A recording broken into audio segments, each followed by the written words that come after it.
Greetings, owners of fine luxury cardboard rectangles. We are here today for a Double Masters product analysis. So we'll break this up into two different parts, talking about the Double Masters box and the Double Masters VIP packs, because they are two very, very different creatures. Now, this is just going to be my thoughts and feelings on the product. So at the end of the day, if you feel like you want to buy it, great. If you feel like you don't want to buy it, great. You make up your own mind. This is just information for people who are interested in hearing what I have to say about it. So, Double Masters booster boxes. Let's start with those. How does this whole Double Masters thing even work? Well, every booster pack has double the amount of rares and double the amount of foils. So in every single booster pack, you get 2 rares and 2 foils. Now that is an exciting prospect. Let's be real. Anytime you have the potential to get something bonus in a pack, it's a nice feeling. They did the Dragon Maze thing where you could actually get Shocklands included in occasional packs, which felt pretty good for the Dragon Maze set, right? And so they, where was another thing where they did the double rare concept? Oh yeah, Battle Bond, that's where it was. So not every pack of Battle Bond, but some packs of Battle Bond, because of the partner concept, you could literally get 2 rares or even 2 mythic rares from the packs. And that's the same with Double Masters. Let's make sure all the information is correct here. You can get like 2 mythic rares as your rares from a pack of Double Masters. And theoretically, your 2 foils could also both be mythic rares. So Double Masters regular packs actually have a higher chance of you hitting the mythic home run, whereas VIP packs have an issue that make that not possible, that we will get into. So you can let your imagination run away with yourself, and you can think about, wow, think about all the crazy rares and mythic rares I can get from the packs. But there are some things that you need to bear in mind about this.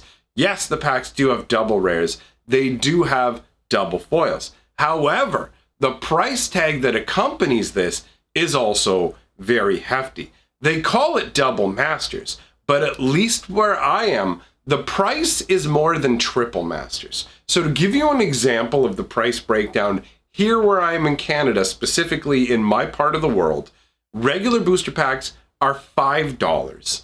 Double Master boosters are $18.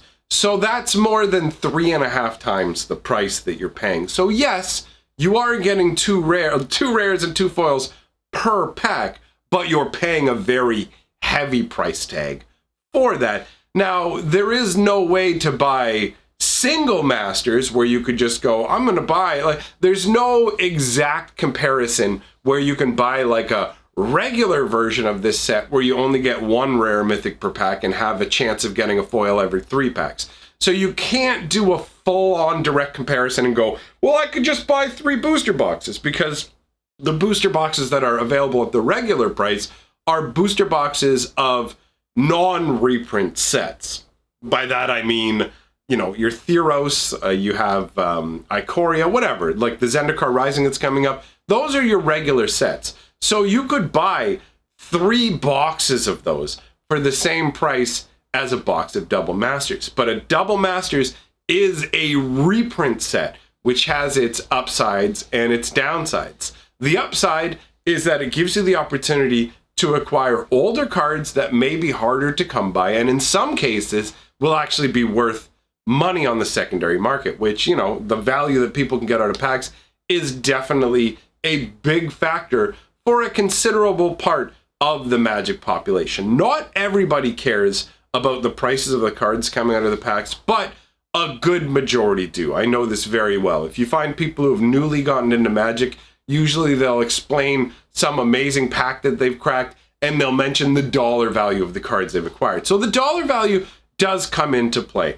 And opening big cards feels great. Let's be real. It sure does. I've opened 1 pack of Double Masters so far, and I got, like, the 2 rares that I got were great. The foils that I got were absolute garbage, but the rares I got were good. I was very happy with it. I got a Oblivion Stone and a Dark Depths, which exceeded the value of that booster pack. Now, that's not going to be the norm, though.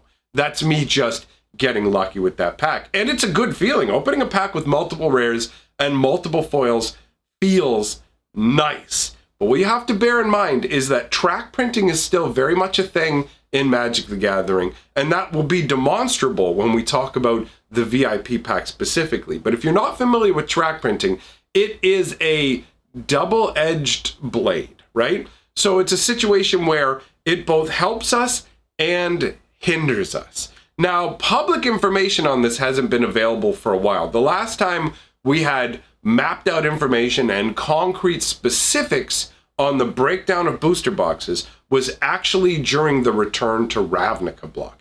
During that time frame, the track printing information showed us that essentially what happened was Wizards printed 4 different categories of cards, A, B, C, and D. So all your rares and mythics are divided into those 4 categories. And one of those categories was printed 20% more frequently than any of the other categories, with one additional rare being chosen to be printed X number of additional times. Because when they print out a sheet of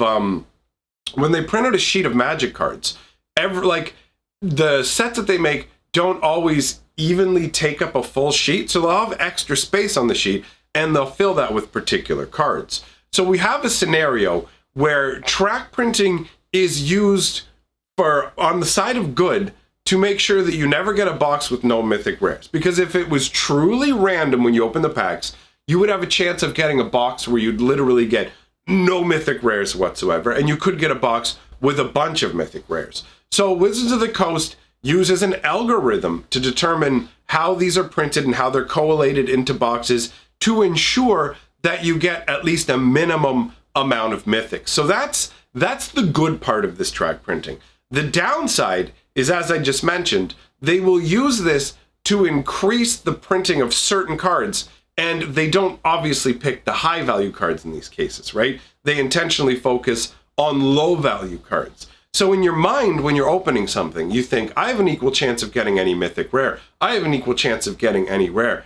But that's statistically not the case. We have it proven in the past, and there's no logical reason to think that Wizards would discontinue a process they've been using all along that is beneficial for them and allows them to control, to a degree, the outcome of what you get in boxes while maintaining the illusion that it's actually random and you have an equal chance. That is not the case. And that is important to know when you're buying a product like this. This isn't a widely broadcasted sort of thing, but the contents of these boxes are set to a degree, and they're not set in your favor. They're set in favor of the company that's making the product. So be aware that these boxes will be track printed, right? That is something you need to be 100% aware of.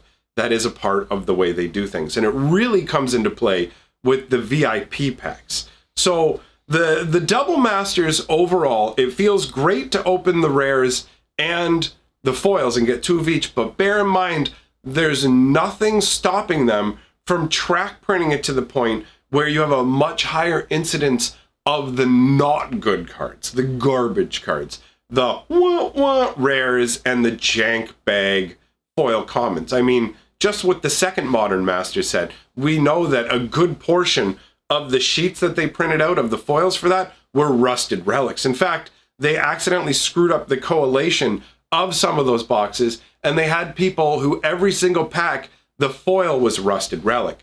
So they've already shown us in the past that they will stack the deck against us. And when this Double Master set was originally pitched, upper management was basically came back and said, you guys want to give these people 4 rares a pack? No. Cut that down to 2. The highest levels at Wizards of the Coast in terms of management are always looking for ways. Oh, I can hear a plane going by, but that's pretty loud. The highest levels of Wizards of the Coast are essentially always looking for a way to extract the most money from us while giving us the least in return. And they have rules about how much reprint value is allowed to go into sets and the thresholds at which they can reprint particular cards. That's why, you know how people get really worked up? Why aren't we going to get fetch lands in just a basic set? Why couldn't they put fetch lands into Ikoria, for example? Well, that's because the fetch lands are worth too much money. And when cards are worth too much money, they get treated differently. So Wizards of the Coast operates in a way where they say they don't pay attention to the secondary market because they legally need to say that to protect themselves. However, they keenly pay attention to the secondary market, and they use that to decide what can be reprinted and even to determine rarity shifts. That's why you will see that cards like Rhystic Studies went from common to rare. You'll see that Arkham Dagson went from rare to mythic rare, and that's all predicated simply on the secondary market prices. So Wizards is keenly interested in keeping secondary market prices high. How do you do that? By minimizing the amount of truly expensive cards that get out there and putting them out in expensive packs. So even though you're paying 3 times the price for these packs, don't forget that Wizards of the Coast is still stacking the deck against you. Now, I'm not saying this to tell you not to buy it, just so you walk in with your eyes open. As long as you're fully cognizant of all of this, it's fine to do it. It's just like when you go to a casino. The odds are stacked against you intentionally. It's more likely that you're going to lose when you go to a casino than win. It's by design. However, if you're aware of that and you choose to gamble your money, that's your money. You're an adult.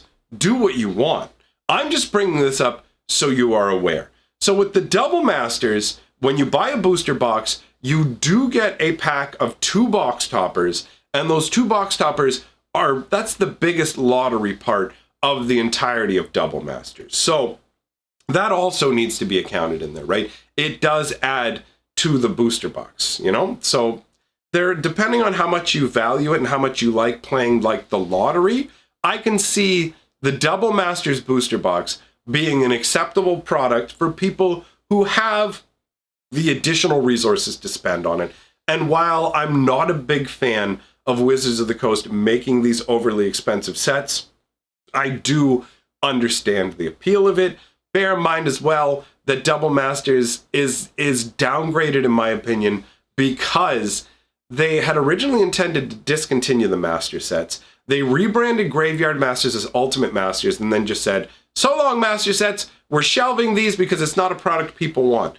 Then what happens is Commander Legends was supposed to come out at this time of year, but for some unknown reason, we don't get to know the reason, Commander Legends got moved to the end of the year, and Double Masters was created as a quick fill the slot style set, where they didn't have time to make a new set, they didn't have time to do something innovative, because they call the summer sets their innovation sets, so they released Double Masters, which was built on essentially the framework of what was originally going to be Artifact Masters. So they were working on Graveyard Masters, Artifact Masters, but once Graveyard Masters got turned into Ultimate Masters and they shelved it, they basically just tossed the file down for Artifact Masters. And then come to the time they have to design specifically for Commander Legends, find out they have to do this, they dust off the Artifact Masters file and go, okay, we'll use this as the framework and just quickly build on this. So Double Masters is a slapped together set. In terms of the commons and uncommons, there is not much of value. It's mostly complete chaff. And it doesn't feel like it's going to lead to a good draft experience.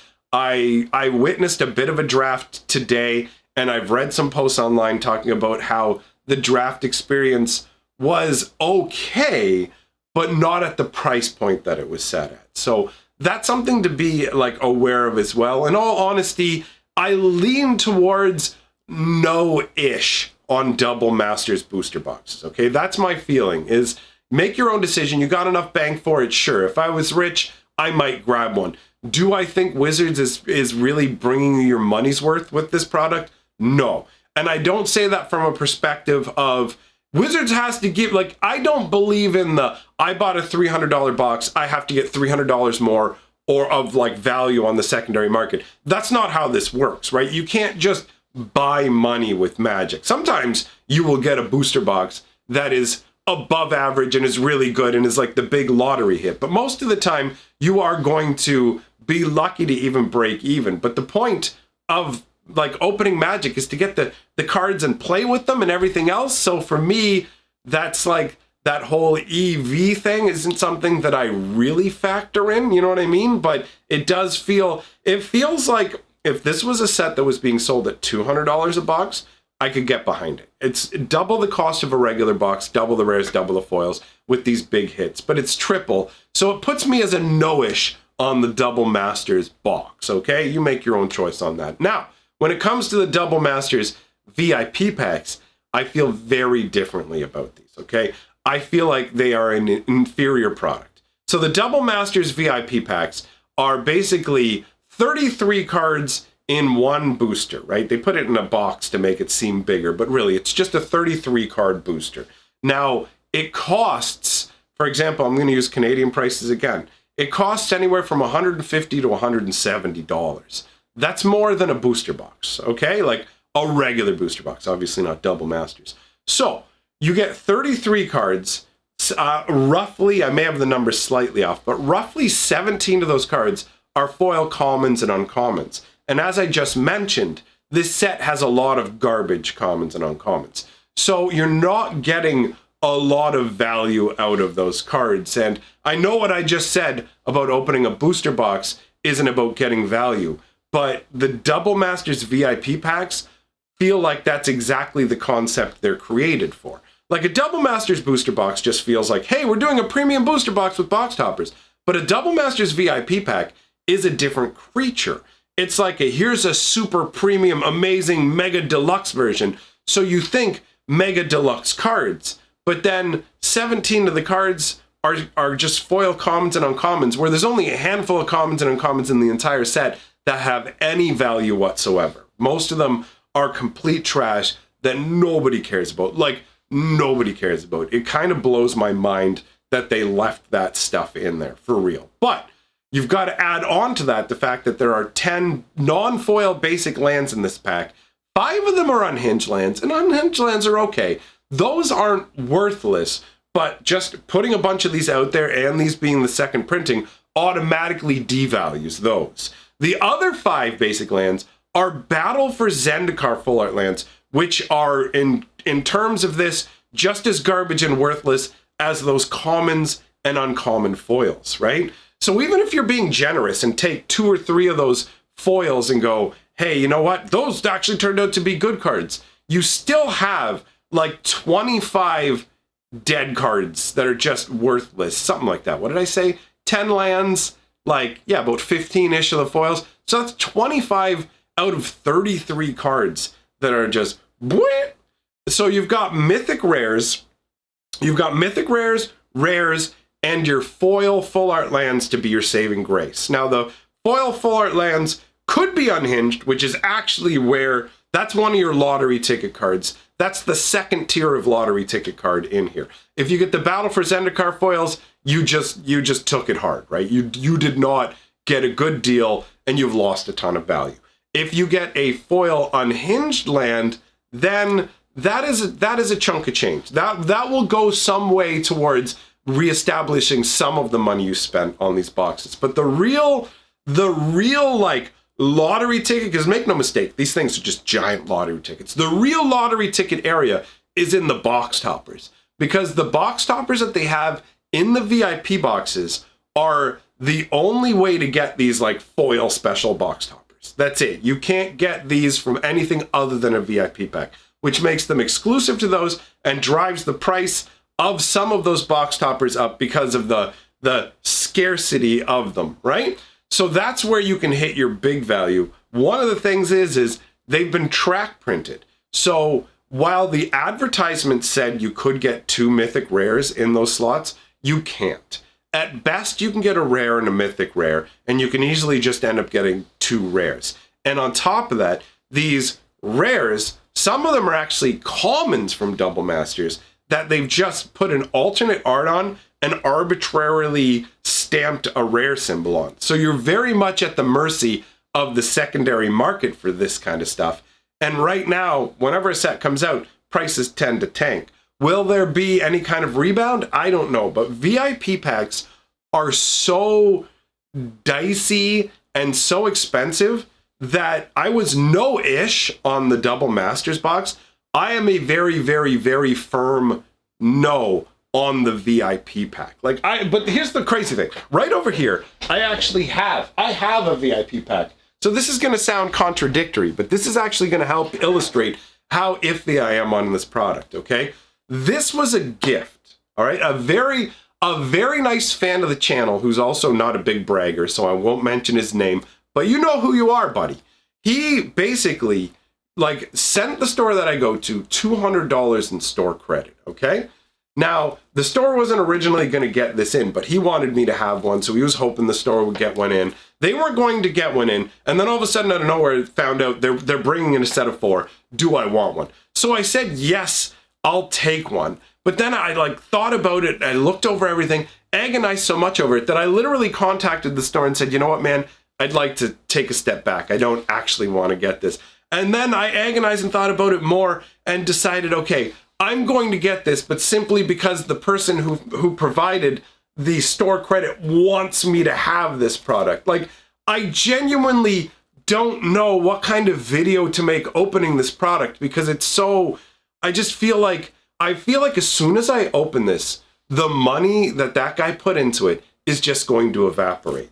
So I just want I want everyone to understand that I'm not doing this hypocritical thing where I'm saying, you definitely shouldn't buy this product, but I bought this product.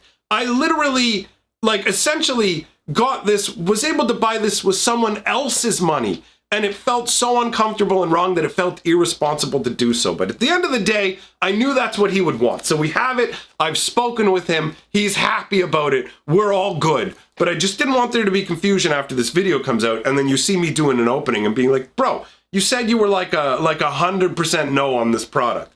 And that's how I feel. To me, this is a do not purchase. I'll open this for your guys' entertainment. But I feel bad. I feel bad about the money being spent on it because they shouldn't be financially rewarded for this particular product. The Double Masters booster boxes, they get a slide by, but this is a no from me. All right? So that's just my opinion, guys. At the end of the day, do what's going to make you happy. Life is surprisingly and frighteningly short, and we don't know how many moments of joy we are going to get. So as long as you're not being insanely irresponsible, and actually, you know what, let's be real. You want to be irresponsible with your money? Be irresponsible with your money. I've been young and irresponsible. Go ahead. And at least with magic cards, you can get some of that money back, right? So knock yourself out. If it makes you happy, get it. And if you were on the fence and this video is, put you on the side of the fence where you're not getting it, well, then that's good for you too. Save yourself some money. Spend it on something you'll truly enjoy.